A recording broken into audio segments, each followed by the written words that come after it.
Hello बच्चों, कैसे हैं आप सब लोग। मैं आमबीर जिंदड़ और हम लोग स्टार्ट करेंगे वेक्टर्स की स्टडी। बच्चों, वेक्टर की स्टडी में आज हम बहुत ज़्यादा इंपॉर्टेंट टॉपिक पढ़ने वाले हैं और वो टॉपिक है अपना वेक्टर और क्रॉस प्रोडक्ट। हमने इससे पहले डॉट प्रोडक्ट सीख लिया था, क्या क्या प्रॉपर्टीज़ होती है डॉट प्रोडक्ट की वो सारी सीखी थी हमने। किस तरह से डॉट प्रोडक्ट पे बेस्ड क्वेश्चन बन सकते हैं वो चीज़ें हमने सीखी थी। आज मैं आपको वेक्टर प्रोडक्ट यानी कि क्रॉस प्रोडक्ट के बारे में सिखाऊंगा। बच्चों, तब भी हम लोग दो वेक्टर क्वांटिटीज़ का डॉट प्रोडक्ट करते हैं तो हमें रिजल्ट मिलता है एक स्केलर क्वांटिटी, लेकिन तब भी हम दो वेक्टर क्वांटिटीज़ का क्रॉस प्रोडक्ट करते हैं तो उसके क्रॉस प्रोडक्ट से हमें जो रिजल्ट मिलता है वो रिजल्ट मिलता है वेक्टर क्वांटिटी ही। मैंने आपको बताया था बिल्कुल स्टार्टिंग में कि किस तरह से हम लोग स्केलर को वेक्टर से मल्टीप्लाई करेंगे तो क्या होगा, किस तरह से हम वेक्टर का वेक्टर के साथ डॉट प्रोडक्ट करेंगे तो स्केलर मिलेगा, किस तरह से हम लोग वेक्टर को वेक्टर के साथ क्रॉस प्रोडक्ट करेंगे तो जो हमें रिजल्ट है वो रिजल्ट भी वेक्टर क्वांटिटी में मिलेगा। तो ये स्टार्ट करते हैं किस तरह की कंडीशंस होती है, किस तरह की कहानी ये होती है। मान लीजिए हमारे पास दो वेक्टर गिवन है। मान लीजिएगा हमारे पास दो वेक्टर गिवन है, ये आपका ए वेक्टर है और ये मान लीजिए आपका बी वेक्टर है, राइट। ऐसे ये आपका बी वेक्टर है और इनके बीच में कोई एंगल है थीटा। ये कोई इनके बीच का एंगल है थीटा।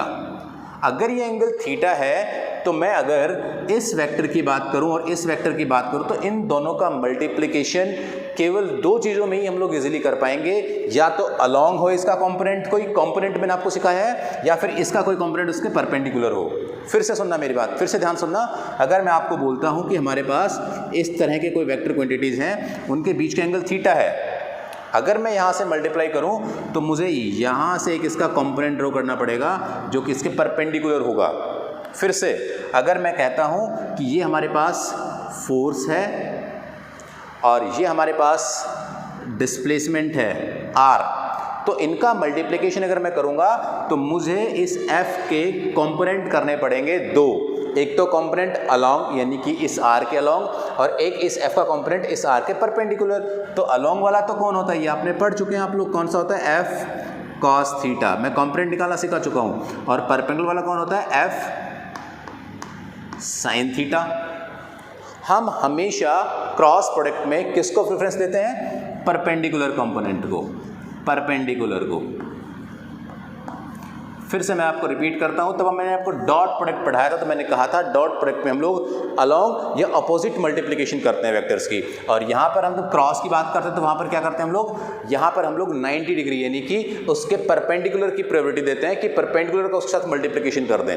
यहाँ से अगर मैं एक थर्ड क्वांटिटी टॉर्क निकालना चाहूँगा, torque is equal to what, that is equal to multiplication of r into इसके परपेंडिकुलर कौन है, f sin theta, r f sin theta.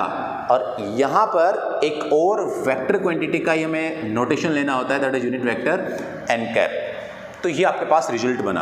अब आप टॉर्क से फेमिलियर नहीं है कि ये टॉर्क क्या होता है, ये टॉर्क क्यों होता है, क्या कहानी है, मैं आपको सिंपल ए बी के टर्म्स में समझाता हूँ। अगर मान लीजिए मेरे पास दो वेक्टर हैं, A vector cross B vector, that A vector cross B vector is equal to what, that is A B sine theta.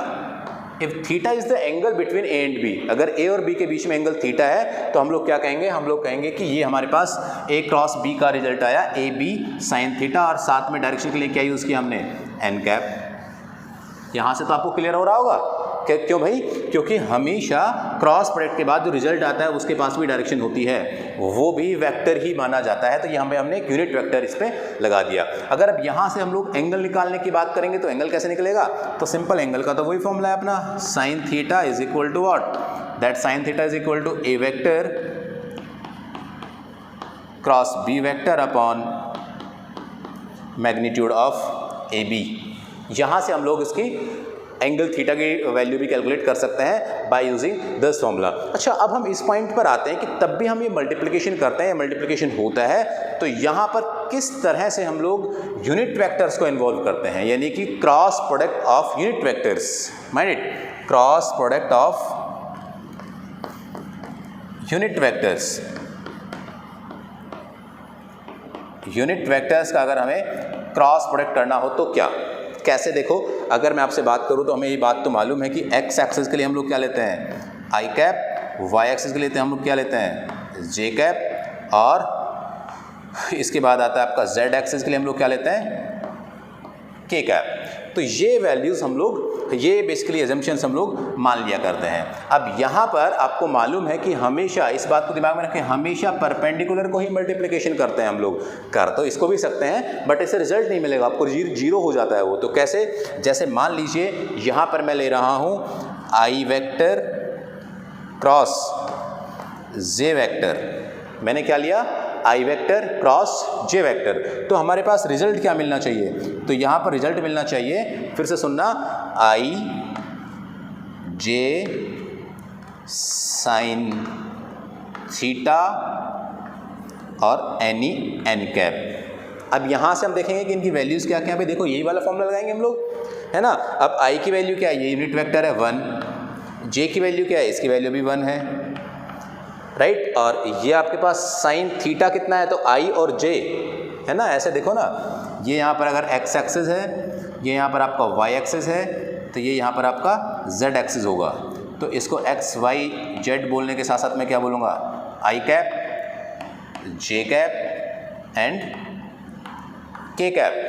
तो यहाँ से आई के और जे के बीच में एंगल कितना हुआ, 90 डिग्री। तो यहाँ पे साइन 90, ये भी कितना हो गया, ये भी आपके पास 1 हो गया। साथ में कौन आया, एन कैप। तो यहाँ पे जो एन कैप है बेसिकली ये एक थर्ड वेक्टर की डायरेक्शन हो जाती है, यानी कि I cap cross J cap is equal to K cap. यहाँ से ये रिजल्ट आपको मिलते हैं, यानी कि तीसरा। अब हमने डायरेक्शन कैसे कैलकुलेट की भाई, पहले वाली की डायरेक्शन तो ठीक है एक्स एक्सिस थी, दूसरे वाली की डायरेक्शन वाई एक्सिस थी, तीसरे वाले की डायरेक्शन कैसे आ गई, तो हम उसको राइट हैंड पाम रूल से कैलकुलेट किया करते हैं, by direction by right hand palm rule. Right hand palm rule से हम लोग डायरेक्शन कैलकुलेट कर लिया करते हैं कि अगर मान लीजिए एक इस डायरेक्शन में एक क्वांटिटी है आई कैप, इसमें क्या आपका जे, तो ये तीसरा क्या जाएगा आपका के। राइट हैंड पाम रूल, हथेली वाला रूल, राइट। तो ये हमने इसकी डायरेक्शन निकालना भी सीख लिया कि किस तरीके से हम लोग डायरेक्शन कैलकुलेट किया करते हैं। तो यहाँ पर अब ये बात तो फिक्स हो गई है, ध्यान से सुनना मेरी बात, कि हम तब भी आई को जे से करेंगे, यानी कि आई को जे से करेंगे तो हमें रिजल्ट में क्या मिलेगा, तीसरे वाला, I cap cross J cap is equal to K cap. अच्छा, इसी बात को हम और आगे बढ़ते हैं। देखो यहाँ से मैं पहले अब सिमिलर का करके दिखाता हूँ। अगर मुझे आई क्रॉस आई ही करना हो तो रिजल्ट क्या आएगा, तो रिजल्ट आएगा 1 into 1 means I sine theta means sine 0 degree. Sine 0 क्यों लूँगा भाई मैं, अब साइन 0 डिग्री इसलिए लूँगा मैं क्योंकि, चलो मैं इसको आई कर देता हूँ। साइन 0 डिग्री में क्यों लूँगा, मैं इसलिए लूँगा क्योंकि दोनों आई तो दोनों एक दूसरे के अलॉन्ग है, एक्स एक्सिस में है दोनों, तो इसका मतलब उनके बीच का एंगल कितना हुआ, 0 और साथ में एन कैप। तो रिजल्ट क्या आया, 1 इंटू 0, तो रिजल्ट क्या बन गया, 0। कहने का मतलब क्या हुआ कि I cap cross I cap that is equal to J cap cross J cap that is equal to K cap cross K cap 0 के बराबर होंगे। हम अलॉन्ग के मल्टीप्लिकेशन से बचेंगे, वहाँ पे रिजल्ट 0 हो जाते हैं। हम किस मल्टीप्लिकेशन का साथ लेंगे, परपेंडिकुलर वाले का, राइट। परपेंडिकुलर वाले का क्यों लेते हैं, क्योंकि हमने अलॉन्ग वाले का पढ़ लिया था और अब परपेंडिकुलर वाले को स्टडी करना है। तो यहाँ से अगर मैं बात करूँगा तो मैं आपको रूल सिखाने वाला हूँ कि ये सिमिलर वाले तो 0 हो गए, लेकिन यहाँ पर अगर आई जे की जगह पर जे के हो जाए तो जे वेक्टर, या मुझे इसको दूसरे टर्म्स में लिखना चाहिए, कैसे देखो, तो मुझे इसको लिखना चाहिए, अगर मैं इसको j इंटू आई ही रखूँ, j इंटू आई रखूँ तो कैसे, j वेक्टर क्रॉस आई वेक्टर, तो क्या होगा, तो यहाँ पर आएगा माइनस के। अब आप मुझे कह रहे होंगे सर आपको कैसे पता कि अब मैं नेक्स्ट वाला अगर लूँ, नेक्स्ट वाला कहने का मतलब ये हुआ कि अगर मैं लेता हूँ k क्रॉस आई, तो अब ये बात तो पक्की है कि j आएगा, बट यहाँ पे कन्फ्यूजन है कि ये j पॉजिटिव आएगा ये नेगेटिव आएगा, है ना। बात समझ आ रही है आप लोगों को, भाई k और i आ गए तो j तो आना है, बट ये पॉजिटिव लेंगे इसको या फिर नेगेटिव लेंगे, इसमें कन्फ्यूजन है। तो इस कन्फ्यूजन को दूर करने के लिए मैं आपको एक रूल सिखा रहा हूँ, डायरेक्शन निकालने का रूल, यानी कि नेगेटिव और पॉजिटिव निकालने का रूल। तो आप क्या करेंगे, आप एक ऐसा गोला बनाएंगे, देखो अभी सीख जाएंगे आप, है ना। I think everything is visible to you, पूरे बोर्ड पे आपको चीज़ें दिखाई दे रही होंगी, हाँ क्लियर है। तो बच्चों ध्यान से सुनना मेरी बात कि अगर मैं कहता हूँ यहाँ से कि हमने गोला बनाया और यहाँ पे लिख लिया आई कैप, यहाँ के लिख लिया मैंने जे कैप और यहाँ के मैंने लिख लिया के कैप। ध्यान से सुनना, ये ऐसे मल्टीप्लिकेशन कर सकते हैं हम लोग और ऐसे भी मल्टीप्लिकेशन कर सकते हैं। 2 को मल्टीप्लाई करेंगे तीसरा आएगा। फिर से अगर हम लोग क्लॉकवाइज जाते हैं, ये तो एंटी क्लॉक हुआ ना, एंटी क्लॉकवाइज, अगर हम लोग एंटी क्लॉकवाइज जाते हैं तो डायरेक्शन यानी कि तीसरे वाले को नेगेटिव लेंगे, और अगर हम लोग क्लॉकवाइज जाते हैं तो उस कंडीशन में हम उसके तीसरे वाले को, थर्ड जो रिजल्ट आएगा उसको हम लोग पॉजिटिव लेंगे।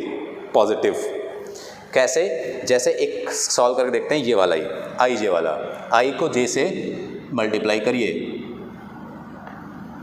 हमने क्या लिया इसको आई जे के, और ये आपका क्लॉक होता है, मैंने उल्टा बोल दिया यार, फिर से मैंने गड़बड़ कर दी, वो क्लॉक ही था और ये एंटी था। यहाँ से आपको ध्यान रखना है, एंटी क्लॉक मतलब क्लॉक एंटी का क्या रूल है, बहुत छोटी सी गलती है ना। क्या रूल है कि अगर घड़ी जैसा चले तो क्या क्लॉक, तो घड़ी ऐसी चलती है यार 1 2 3 लायको। तुमने भी नहीं बताया सर, हम कैसे बताते, आपने बोलने की आज़ादी नहीं दी हमें। तो ये आपका क्या हो गया अब एंटी क्लॉक। पहले मैं सही लिख रहा था लेकिन पता नहीं क्यों मुझे उल्टा लगा ये, चलो लग जाता है कभी कभी। अच्छा, अब क्या करेंगे हम लोग, आई जे को मल्टीप्लाई करते हैं, आई वेक्टर क्रॉस जे वेक्टर। अब क्लॉकवाइज मतलब पॉजिटिव, हमेशा याद रखना क्लॉकवाइज चीज़ें पॉजिटिव लेंगे हम लोग, और एंटी तो नेगेटिव होती हैं, एंटी मतलब एंटी क्लॉक, एंटी क्लॉक तो नेगेटिव होगा ही। तो यहाँ से आई जे को मल्टीप्लाई किया, आई को जे से मल्टीप्लाई किया, तो रिजल्ट में कौन आना है, तीसरे वाला, कौन, के।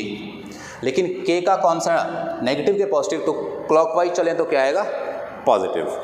सिमिलर यहाँ पे हम लोग जे क्रॉस आई करते हैं तो भी हमारे पास के ही आएगा, बट जे को आई से करके दिखाने के बाद मुझे जे को आई से, जे के बाद आई यहाँ आता है, तो कैसे चले हम लोग जे से आई की तरफ, एंटी क्लॉक चले, इसलिए यहाँ पे क्या आ गया, नेगेटिव। अब बच्चों आप किसी का भी मल्टीप्लिकेशन निकाल सकते हैं। जैसे अब एक और एग्जांपल लेते हैं हम लोग, एग्जांपल लेंगे हम लोग, मान लीजिए जे का और के का।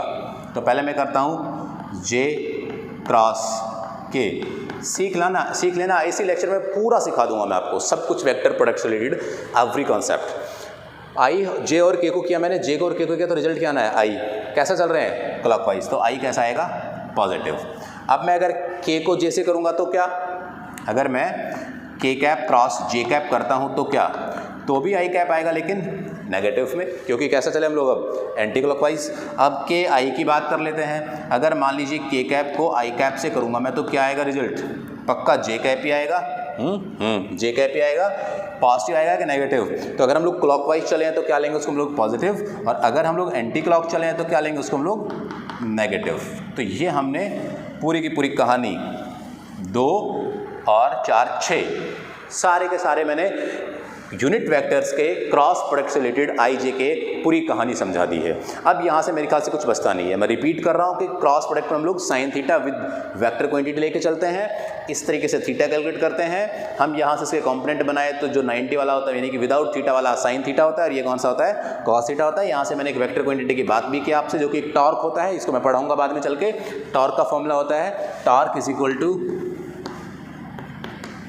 आर क्रॉस एफ, और ये भी कैसी क्वांटिटी, दोनों वेक्टर क्वांटिटी है, राइट। तो इस तरीके से हम ये पूरी डिस्कशन करते हैं। बच्चों आप सब कुछ अपनी नोटबुक में लिख लीजिएगा, फिर मैं आपको इसके एग्जांपल्स कुछ करके दिखाऊंगा कैसे हम इसको सॉल्व किया करते हैं। राइट डाउन इट, लिख लें इसे जल्दी से। चलिए एक सिंपल क्वेश्चन सॉल्व करते हैं हम लोग, जिसमें ए वेक्टर और बी वेक्टर आपको गिवन है, यानी कि ए वेक्टर की वैल्यू गिवन है और बी वेक्टर की वैल्यू गिवन है। अगर ए वेक्टर गिवन है आपको 3i cap plus 4j cap plus 0k cap, और बी वेक्टर के साथ गिवन है आपको -3i cap plus 7j cap plus 0k cap. अब आपसे उसने कहा कि आप ए क्रॉस बी कैलकुलेट करके बताइए। तो अब सिंपली आप लोग क्या करेंगे, अब इनका आप मल्टीप्लिकेशन कर देंगे। इनका मल्टीप्लिकेशन कैसे करेंगे, आइए स्टार्ट करते हैं।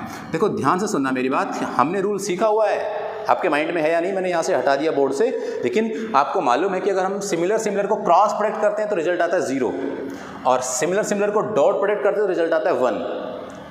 अगर हम यहाँ से सिमिलर की बात करेंगे तो वो तो प्रोडक्ट में होना नहीं है, क्योंकि आपको ये आइडिया है, आपको पता है, नॉलेज है कि कभी भी सिमिलर का क्रॉस प्रोडक्ट किसके बराबर होता है, 0 के बराबर होता है। तो ऐसे ही I cross I, J cross J and K cross K सब क्या हो जाएंगे, 0 के बराबर हो जाएंगे। अब यहाँ से अगर हम बात करें, मेरी बात ढंग से सुनना, यहाँ से हम लोग बात करें तो अब इसका हम लोग विदाउट, यानी कि आई को ऐसे आई को जे से करेंगे। तो कैसे करेंगे, देखो 3i को i से तो कर नहीं सकते, तो 3i को किससे करेंगे, j से। तो 7 या 21, साथ में कौन, साथ में i vector cross j vector, right. फिर उसके बाद प्लस ये 3 के साथ 0 हो गया, तो ये तो क्या हो गया, खत्म, इसके तो हम बात ही नहीं करने वाले हैं। अब उसके बाद हम लोग क्या यूज़ करेंगे, j की बात करेंगे। तो j को i से करेंगे, हाँ करेंगे, कितना, 4 या 12 किस में, माइनस में, यानी कि हमें यहाँ से लिखना चाहिए अब क्या, -12, और साथ में कौन, फिर से याद रखना, जो पहले आया वो पहले, पहले आया जो पहले, जो पहले है वो पहले, यानी कि आई, और इसमें क्या लिखेंगे, पहले हम लोग जे लिखेंगे, जे ब्रैकेट में जे, और इसके साथ लगा देता हूँ 12, तो इनका मल्टीप्लिकेशन आया, ब्रैकेट में कौन आया, जे क्रॉस आई, राइट। उसके बाद सिमिलर तो क्या हो जाएंगे, 0 जे तो, और इसको इस साथ करेंगे तो फिर भी 0, राइट। तो ये हमारे पास डेटा आया, बाकी सब क्या हो गए हैं, 0। तो यहाँ से क्या आया, 21, 21 आई क्रॉस जे। अब याद करो क्या आएगा, पक्की बात है के आएगा, है ना। आप उसमें ऐसा गोला बना लिया करें, आप यहीं पे बना देता हूँ मैं, ऐसा गोला आप बना लिया करें, और उसमें क्या लिख लें, यहाँ पर आई लिख लिया करें, यहाँ पर आप जे लिख लिया करें, और यहाँ पर आप के लिख लिया करें। और अब आपसे कोई कुछ पूछ लो क्या दिक्कत है, आई को जे से करेंगे तो आई को जे से किया तो आप कैसे चले, क्लॉकवाइज, यानी कि के कैसा आया, पॉजिटिव। अब माइनस का साइन, ये क्या आपका यहाँ पे 12। अब क्या करना पड़ेगा आपको, जे क्रॉस आई, यानी कि अब आपको जे क्रॉस आई करना है तो आप कैसे चले, एंटी क्लॉक के क्लॉक, एंटी क्लॉकवाइज। और अगर आप एंटी क्लॉकवाइज चल रहे हैं तो इसका मतलब क्या हुआ, इसका मतलब ये माइनस का क्या आएगा, और माइनस का क्या आएगा, तो एक माइनस ऑलरेडी था, एक इस के साथ आ गया, तो ये क्या हो गया, प्लस। और यहाँ से रिजल्ट क्या बन गया आपके, 21 और 10 31 और 2 33, 33 के का, राइट। तो यहाँ से एक क्रॉस बी का रिजल्ट किसके बराबर आता है, 33 के कैप के बराबर आता है। ये अपने पास कंपोनेंट मेथड था कि तब भी हम लोग क्रॉस प्रोडक्ट कर रहे होते हैं, तो क्रॉस प्रोडक्ट का हमने कंपोनेंट मेथड सीखा। एक और मेथड होता है मैट्रिक्स मेथड, या फिर डिटरमिनेंट मेथड कहते हैं उसे हम लोग।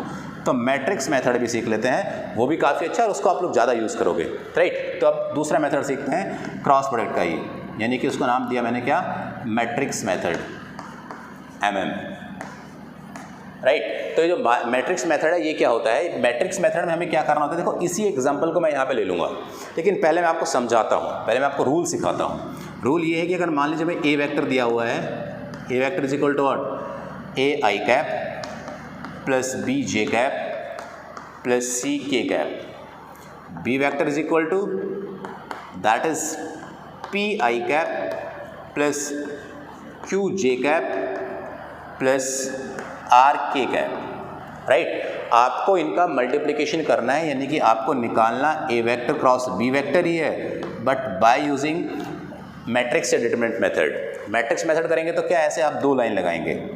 सीखते रहना बच्चों, इंपॉर्टेंट है बात, सारी बातें बिल्कुल सिंपल सिखाऊंगा। हो सकता है आपकी किताब में या किसी ने आपको दूसरे तरीके से पढ़ाया हो सकता है ये मेथड आपको अच्छा लगे या दूसरा अलग लगे कुछ। तो जो पहले आया वो पहले, जो बाद में आता है वो बाद में। तो सबसे पहले आपको कुछ नहीं करना होता है, ऐसे 2 डंडे लगा के आप यहाँ पे आई जे और के लिख लेंगे। इसी को मैट्रिक्स कहते हैं, ऐसे 2 डंडे लगाने को, इसलिए इसको नाम भी क्या दिया गया, मैट्रिक्स डिटरमिनेंट मेथड बोला गया। आई जे के लिख लिया। अब जो पहले आता है उसको पहले, उसके मैग्नीट्यूड को पहले, बेसिकली तो पहले ए आता है, ए क्रॉस बी। अगर मैं बी क्रॉस ए करता तो क्या आता, पहले बी आता, यानी कि पहले पी को हम लेते हैं, और ए क्रॉस बी का इसलिए पहले उसके लिए हमने ए को पहले लिया। तो यहाँ से मैंने लिख लिया ए बी और ये सी। सिमिलरली बी की बात करेंगे तो क्या, पी क्यू एंड आर। अब यहाँ से स्टार्ट होता है मल्टीप्लिकेशन का रूल। कैसे मल्टीप्लिकेशन रूल स्टार्ट होगा, मैं उसको यहाँ पे लिखूँगा, ध्यान से सुनते रहिएगा भाई साहब। ये स्टार्ट हुआ कि अगर हम आई को लेना चाहते हैं तो जिसको भी हम यहाँ पे लेंगे उसको हम पहले लिख लेंगे, और साथ में ब्रैकेट का साइन। सुनते रहना भाई। तो जिसको भी हमने यहाँ पे लिख लिया उसके सामने जो भी आता है उसको कंसिडर नहीं करेंगे, यानी कि ये दोनों लाइन, आई के सामने ये आया तो ये भी कंसिडर नहीं होगी अब, और ये भी कंसिडर नहीं होगी। और बची हुई 4 क्वांटिटीज़ का क्या करेंगे हम लोग, क्रॉस प्रोडक्ट करेंगे। क्रॉस प्रोडक्ट भी कैसे करेंगे, तो पहले क्या आता है ए, बाद में क्या आता है बी, तो बी से स्टार्ट करेंगे, बी क्रॉस आर, बी को आर से मल्टीप्लाई किया, B multiplied by R, minus का साइन लगाएंगे। रूल याद रखना, मैं एक ही रूल बता रहा हूँ बस, दिस माइनस। अब इधर से ऐसे जाया जाएगा और फिर यहाँ से ऐसे आ जाएगा। ऐसा नहीं कर सकते आप कि अब इधर से ऐसे जाएं ऐसे जाएंगे, तो क्या क्रॉस मल्टीप्लिकेशन करेंगे आप, तो यहाँ से ऐसे गए सी और क्यू, यानी कि बी से नीचे चले गए, नीचे से ऊपर से नीचे आएंगे, तो ये यहाँ पे क्या लिखेंगे हम लोग, सी इंटू क्यू, ब्रैकेट बंद। आई को यूज़ कर लिया हमने, अब किसको यूज़ करना है, जे को यूज़ करना है, प्लस किसको लिख देंगे, इसको यूज़ करना है जे, क्या लगाएंगे ब्रैकेट, किस किस को भूल जाएंगे, जे और इसकी चीज़ में ये वाली लाइन, इसको भूल जाएंगे। जैसे मैं इसको अभी के लिए हटा देता हूँ, मान लीजिए मैंने इसको यहाँ से रिमूव कर दिया, इसको मैंने हटा दिया यहाँ से, ये वाला जो पार्ट हमने पढ़ा था इसको हमने हटा दिया, ठीक है। अब आप समझना बच्चों, अब हमने क्या किया, अब हमने इसको भुला दिया, इसके सामने जो आया वो ख़त्म और ये वाला पार्ट ख़त्म। कौन कौन बचे हैं, ए सी पी आर। अब आप कहेंगे सर कहाँ से स्टार्ट करें मल्टीप्लिकेशन, अब की बार पहले ए तो हमने ख़त्म कर लिया था तो बी को यूज़ किया था, अब किसकी बारी है, थर्ड वाले की, सी की बारी है, यानी कि अब आप सी को मल्टीप्लाई करेंगे, किससे, सी को मल्टीप्लाई करेंगे पी से। तो यहाँ पर लिखेंगे आप C P, C multiply by P, okay. और साथ में क्या लिखेंगे अब, माइनस का sign, C P multiply with what, A into R. चीज़ें समझ आती जा रही हैं आप लोगों को ना। आई को लिखा तो ऐसा किया, जे को लिखा तो ऐसा किया, अब के को लिखूंगा तो कैसा करूंगा, देखो प्लस के कैप, यहाँ से मैं क्या करूँगा, अब इसको भुला दूंगा, ये वाले पार्ट को आप भूल जाइए, अब ये और ये। अब अपने पास क्या बचे, A B P Q, B को हम यूज़ कर चुके हैं पहले, सी को हम यूज़ कर चुके हैं, किसकी बारी है अब ए की बारी है। अगर अब ए की बारी है तो अब ए से मल्टीप्लाई स्टार्ट करेंगे, यानी कि ए इंटू क्यू, ऐसे ए इंटू क्यू, और इसके साथ क्या लेंगे हम लोग यहाँ पे, minus B into P. Clear है। तो ये आपके पास एग्जैक्ट रिजल्ट मिलेगा और वो रिजल्ट होगा वो आपके पास थर्ड वेक्टर क्वांटिटी मिल जाएगी, यानी कि आपको तीसरी वेक्टर क्वांटिटी मिल जाएगी। क्लियर है। आपको मैं फिर रिपीट कर रहा हूँ, ध्यान से सुनिएगा मेरी बात। हमने क्या किया, पहले आई को छिपा दिया था तो बी आर माइनस का साइन सी क्यू, इसको छिपा दिया तो फिर सी से स्टार्ट किया, क्योंकि ए बी सी इस फॉर्मेट में, सी को पी से C P minus A R, C P minus A R, हाँ ठीक है। इसको छिपा दिया तो क्या करें फिर हमने, ए क्यू एंड बी पी।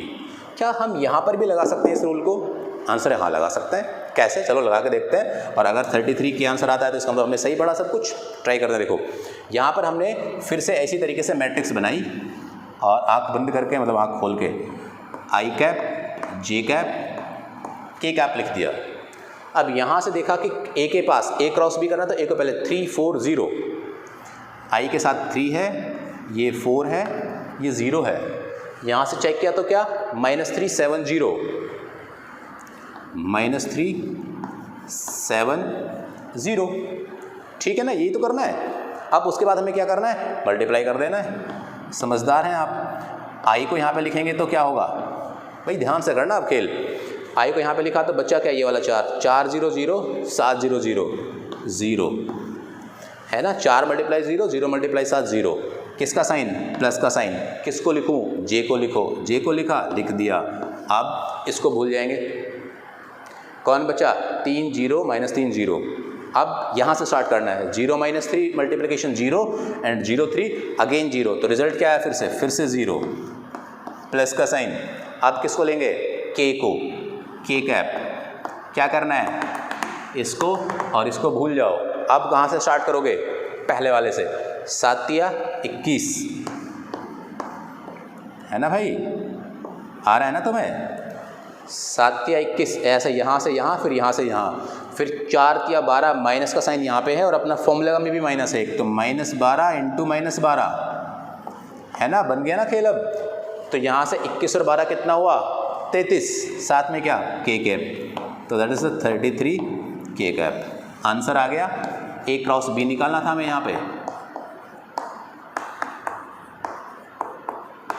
शायद आपको कोई मुश्किल नहीं हुई होगी और आपने इसको बहुत इजीली कैलकुलेट भी कर लिया होगा। तो बहुत ज़्यादा कोई रॉकेट साइंस नहीं है। मैंने आपको जो तरीके बताए हैं IJ क्रॉस निकालने के, उनके मैट्रिक मेथड से, ये सिंपल आपका कंपोनेंट मेथड से, और मैंने एक एक क्वेश्चन भी उसको सॉल्व करके बताया है। तो उसका रिजल्ट ऐसे आते हैं। आपको मेरे ख्याल से कोई प्रॉब्लम नहीं होगी। आप जल्दी से एक बार इसे लिख लीजिएगा।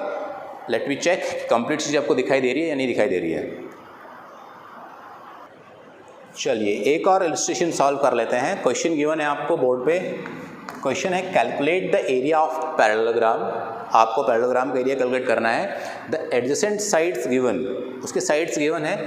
A vector is I cap plus 2J cap plus 3K cap and B vector is equal to 2I cap minus 3J cap plus K cap. यहाँ से आपको अब इनका मल्टीप्लिकेशन निकालना। आपको मालूम है कि एरिया ऑफ पैरेललोग्राम होता क्या है, तो यहाँ से हम इनका मल्टीप्लिकेशन करेंगे, राइट। तो इसका अगर हमें एरिया निकालना होगा तो राइट, तो यहाँ से इसका मल्टीप्लिकेशन कैसे करेंगे, तो आप मैट्रिक्स मेथड से करना पसंद करेंगे, है ना।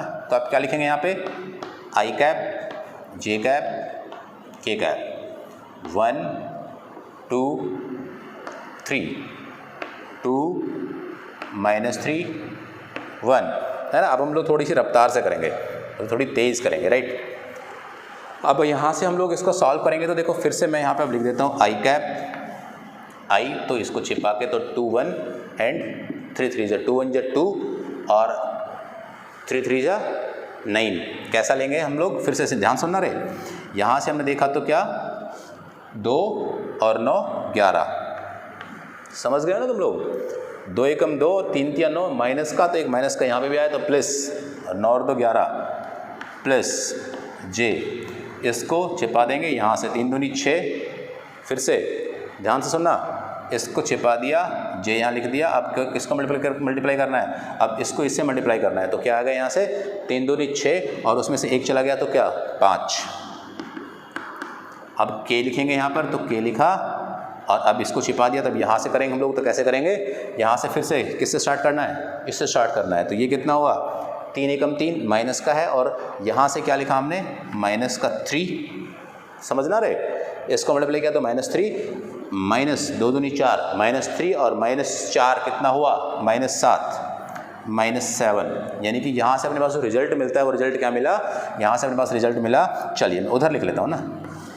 यहाँ से मिलता 11I 11I cap 5J cap, minus का साइन है ना, तो यहाँ पे क्या है ये 7K कैप। और ये किसके बराबर आया, A vector cross B vector. लेकिन ये तो एरिया नहीं होता यार, ऐसा कैसे एरिया होता है।